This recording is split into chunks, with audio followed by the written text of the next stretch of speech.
এখন ভাজা হবে আলুর দমের আলু, তার মধ্যে আলু কেটে নেওয়া, নুন দিয়ে আলুটা ভালো করে মাখিয়ে নিতে হবে।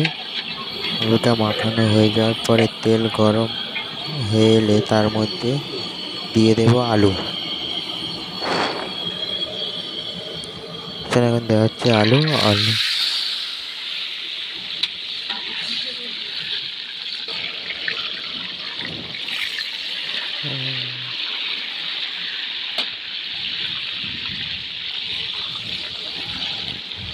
আলুকে একটু ভালো করে নেড়ে নেবো যাতে না নিচে লেগে যায় আলুগুলো। আলুকে নুন দিয়ে ভাজলে কি একটু তাড়াতাড়ি সিদ্ধ হয়ে যায় এবং খেতে টেস্টটা একটু ভালো হয়।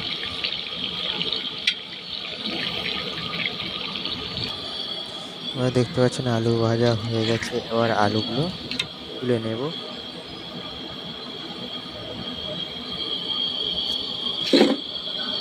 আলুগুলো তোলা হচ্ছে।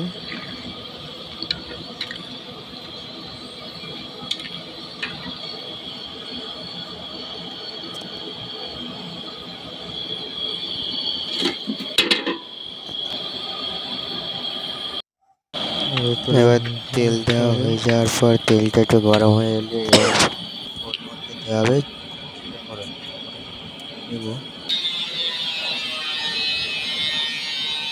শুকনো লঙ্কা,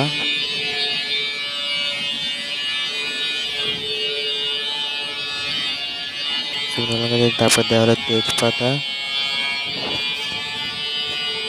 এবার দেওয়া হচ্ছে জিরে। জিরেটা দেওয়া হয়ে গেলে একটু নেড়ে নেব।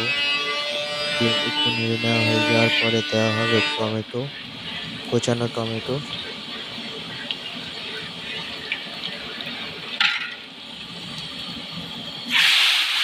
টমেটোটা দেওয়া হয়ে গেলে এবার একটু নেড়ে নেব টমেটোটা দিয়ে। তারপরে দেওয়া হবে স্বাদ মতো লবণ।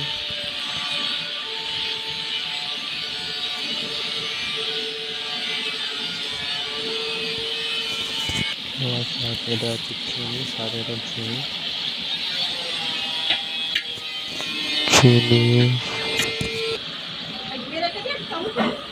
দেওয়া হবে আদা বাটা।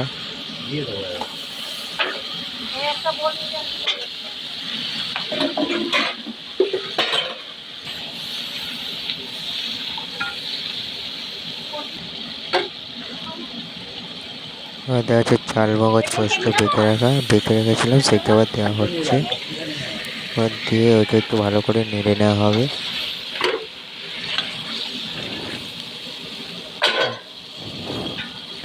ভালো করে নেড়ে নেব।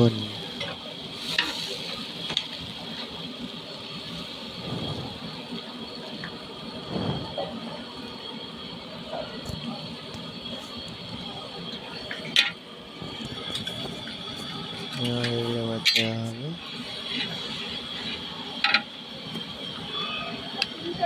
কাশ্মীর লঙ্কার গুঁড়ো, যাতে একটু লাল ভাবটা আসে।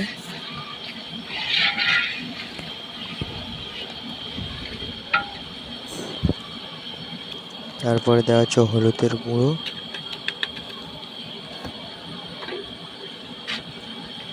তারপরে জল দিয়ে নেড়ে নেব, মানে কষে নেবো ভালো করে।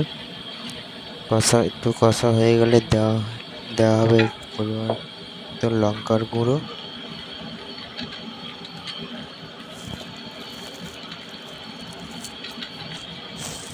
আবার একটু ভালো করে কষে নেবো যতক্ষণ না পর্যন্ত মশলা থেকে তেল ছেড়ে দিচ্ছে। ভালো করে কষে নেওয়া হচ্ছে।